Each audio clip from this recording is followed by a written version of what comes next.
Hey everyone, today we're making this sun-dried tomato and Italian herb bread, gluten-free and dairy-free. And it's super delicious and stays soft for days. So we'll start off with 100 grams of almond milk, which will warm up. Then we'll mix with 30 grams of sugar, which I already did, and 12 grams of yeast. This is active dried yeast. So we'll measure that all out. And then we'll mix that through, and then I'm going to cover it with the cling film again and pop it in somewhere that it will stay warm and be able to rise for 10 minutes whilst we get on with the rest of the recipe.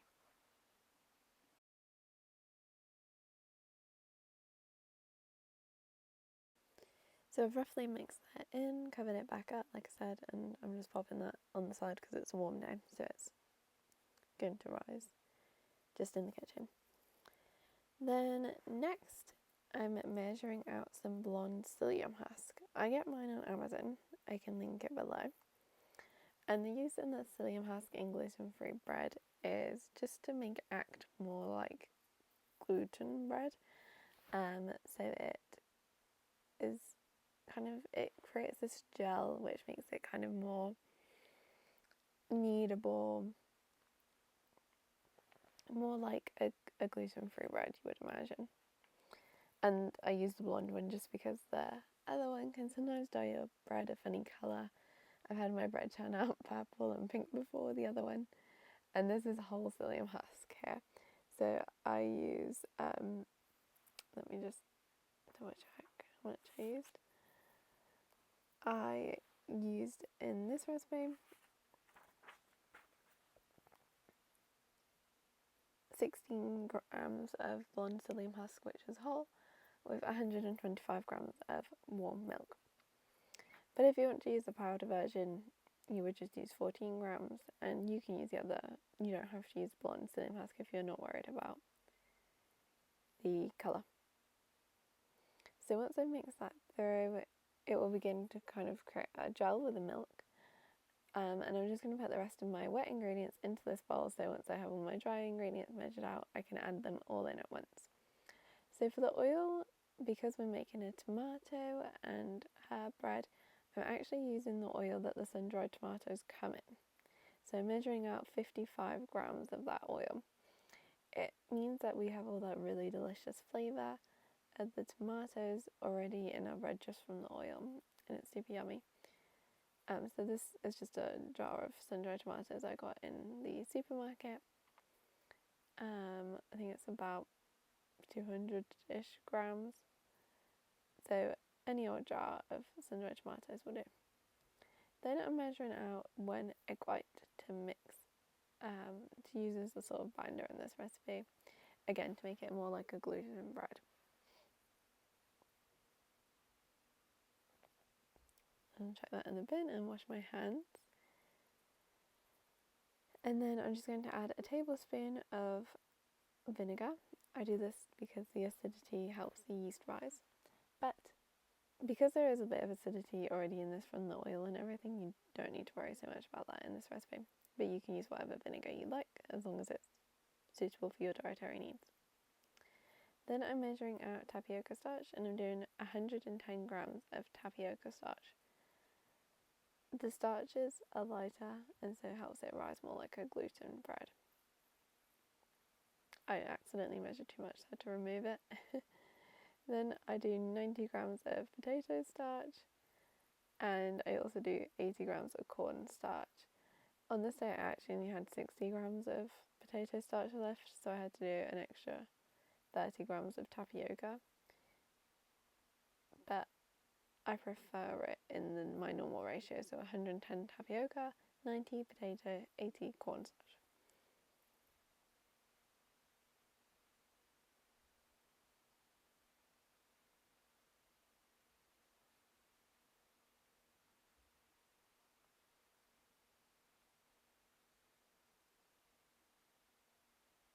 So now I'm just adding in the cornstarch.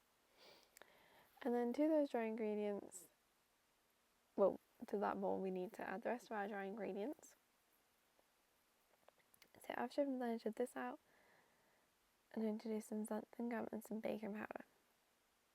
Xanthan gum, again, as a binder, otherwise the bread will be kind of crumbly because it lacks gluten.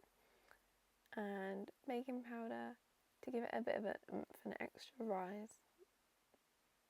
You could skip the baking powder, but I like the extra kind of air, and I like quite a airy, light bread. It makes it, again, more like a normal gluten bread. So for that, I do 2 teaspoons of xanthan gum and 2 teaspoons baking powder. I ran out of xanthan gum on this day as well, so I probably only did realistically like 1 teaspoon, really, maybe 1.5. But that worked just fine. And because we're doing Italian kind of style bread with the sun-dried tomato and the herbs, I also add to this some Italian herbs. I just use dried herbs. Fresh herbs would be wonderful and delicious as well, but I just used what I had on hand.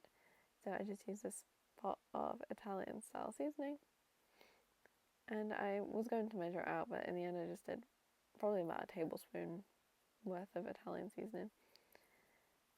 Do however much you feel is necessary and mix that through. Other dried ingredient would be salt, but I add that in after I add the yeast. And then we need to sort out the sun-dried tomatoes. But before I add the sun-dried tomatoes, I decided I'm going to add the yeast first, and then I'll coat the sun-dried tomatoes in some flour in the bowl that the yeast was in, just to save on washing up. So the yeast that we had sitting on the side has now risen and is very foamy, as you can see. So I'm going to add that into the mixture.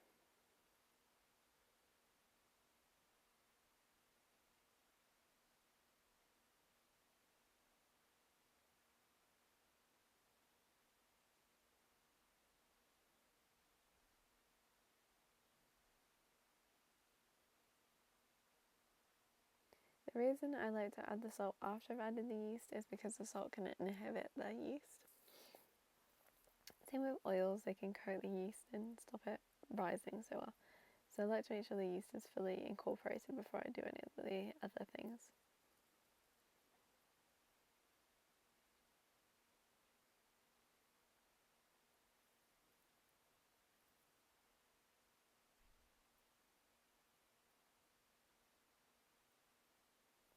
So now I'm going to cut up my sun-dried tomatoes because mine are just whole, not pieces.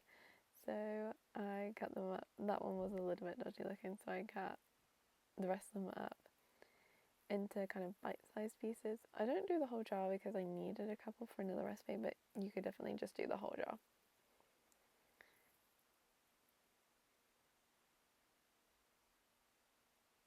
And obviously you could leave them a bit bigger or a bit smaller depending on your preference. But I think the bigger they are, the heavier they'll be, and the more that could affect the rise on your bread. So I say small is better. Kind of about a centimetre big in diameter is a good kind of length to stick with, in my opinion. But you could definitely experiment with it. And obviously you could add some like caramelized onions as well, that would be good. Maybe some mustard or something. So you could definitely change this a lot and add some different seasoning too. You can maybe do like a jalapeno one as well. I know jalapeno and cheddar is really popular if you can eat dairy. I can't, but if you can, you could do jalapeno and cheddar. And if you can't, you could use the dairy-free cheese. My favourite is the Cathedral City dairy-free cheese. So I'm going to get those tomatoes into the bowl that I had the yeast in, and then I'm going to coat them in a little bit of tapioca starch so that they don't sink in our dough as it cooks. And also because they're super oily at the moment. So I start with a little amount, I coat them, and then I realise that's not going to do it because they are so oily. So I then add a lot more, and then I just shake off the excess flour. So like I said, this step's pretty integral if you don't want your sun-dried tomatoes to drop to the bottom of your loaf when you bake it. A bit like when you make chocolate chip muffins, for example. So yeah, I just shake off the excess tapioca starch and chuck them into my mix. And then once that's all done, we're about ready to mix it all up with some more milk. I add in as well just to make it the right consistency.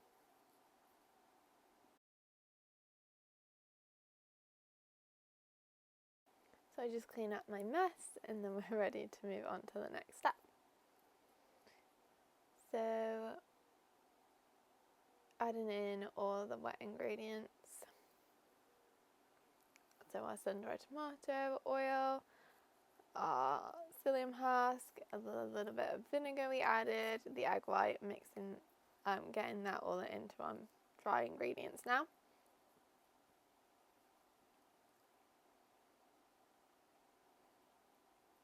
And again, just clearing off some space, and then we can get it mixing. So into my KitchenAid it goes with the dough hook on. I'll just scrape off the excess of the spoon onto the dough hook.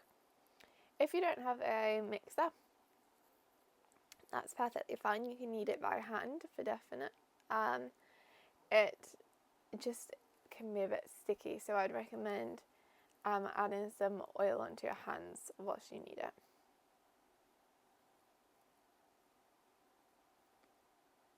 So there I've got it sped up of it mixing, and that's what it looks like once it's all mixed in. So you can see a much more dough-like consistency now, so I'll show you that. So quite sticky. So now we need to get it ready to rise. So I have my wooden banneton and I line it with kitchen paper or the baking paper, whatever you want to call it, because I like to get it straight from there into my Dutch oven. So I keep it on the kitchen paper the whole time, and then it can go from my bowl, in the bowl into the fridge, then out the fridge, and then into the Dutch oven. So that's the best way I find, so that I'm not touching it too much, because otherwise it can knock the air bubbles out, and I want to keep all those lovely air bubbles in for the nice crumb. So I put a bit of bread flour onto it. You can use whatever you want. I use the Dove's Farm bread flour just to line it, and I just like kind of the consistency. It gives it like a little bit more of a crusty edge. And then I roll that up into a ball, and then I add it on, and then I do sprinkle a little bit of flour over the top as well. And I'm also going to score it now before it's even started to rise, because as it rises, because it's gluten-free, it can kind of loosen up in certain areas that maybe a normal gluten bread would hold its shape a bit better. So I want to direct it where I want it to rise. So I score it right at the beginning. I do have a bread scorer, but you could also just use a sharp knife. I most of the time do that. I usually can't be bothered to get this out. And I just put one line down the centre. Of course you can do pretty patterns and all sorts. This is actually my first time using this bread scorer. So I just wanted to go with something simple, so I just cut that line in there. Then I'm going to cover it. You can use a kitchen towel or whatever. I just use some kitchen paper, some kitchen roll, and I'm going to leave it covered for 1 hour in a warm spot. So this is it risen after 1 hour. You can see it's at least doubled its size, and it's nice and airy. So once I've had it rising for 1 hour, I cover it up with the paper and with some cling film and chuck it into the fridge overnight usually. So this is it coming out of the fridge, ready to go into bake. And here's it freshly baked out the oven. So I put it into bake at about 160 degrees Celsius in a fan oven for hour covered and then 10 minutes uncovered, so I take the lid off my touch oven. And if you want a crispier, crunchier crust, you could definitely do longer uncovered, but overall I cook it for about an hour and 10 on a low heat, like I say, about 160 degrees Celsius, fan oven. And as you can see, it looks completely delicious coming out of the oven. It smells divine, and this is me cutting into it.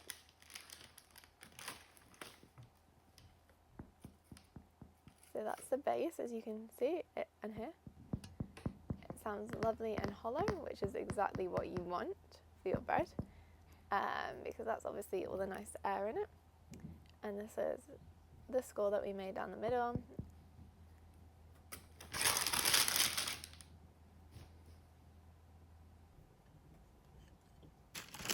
So yeah, now I'm cutting into it. So I have a serrated knife, bread knife. As you can see, this is at least 4 or 5 hours later and it still sounds nice and hollow on the bottom. Nice crunchy crust. So I do leave it to cool for at least a good few hours. I don't cut into it straight away. And this is it on the inside. A really nice crumb, super soft and spongy. Very bread-like. And here's it from the main loaf side of things. As you can see, really nice texture. And it stays like that overnight and into the next couple of days. Just make sure you wrap it up so that it doesn't dry out, obviously, and go stale. And so I cut a bit off and have a taste test, and it is delicious. You can see that nice chunk of sun-dried tomato in there, super yummy. Super good. So here is me kind of showing you how soft it is again the next day. So yeah, this is the next morning, or lunchtime even. For lunch, you can see that it's still a super good texture and not crumbly. So thank you for watching, and I hope you give it a try, and let me know if you do. Bye!